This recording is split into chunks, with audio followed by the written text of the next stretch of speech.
Mobile అన్నా canteen TDP senior నాయకులు Shri Kesineni Sivanath alias చిన్ని గారి సౌజన్యంతో తెలుగుదేశం పార్టీ రాష్ట్ర ప్రధాన కార్యదర్శి ఉత్తరాంధ్ర జిల్లాల ఇన్ఛార్జ్ శ్రీ బుద్ధ వెంకన్న గారు మరియు తెలుగుదేశం పార్టీ బీసీ మైనార్టీ నాయకులు రాష్ట్ర అధికార ప్రతినిధి శ్రీ నాగుల్ మీరా గారి ఆధ్వర్యంలో కేశినేని ఫౌండేషన్ వారిచే నడపడుతున్న మొబైల్ అన్నా క్యాంటీన్ 24/12/2023 ఈ రోజు 12:53 డివిజన్ దళవయ్య సుబ్బరామయ్య స్ట్రీట్ జెండా చెట్టు సెంటర్ వద్ద ప్రారంభించబడింది.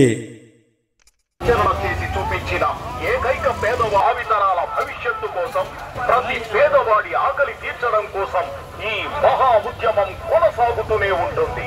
ఇట్లు తెలుగుదేశం పార్టీ నాయకులు కేశినేని శివనాథ్ చిన్ని.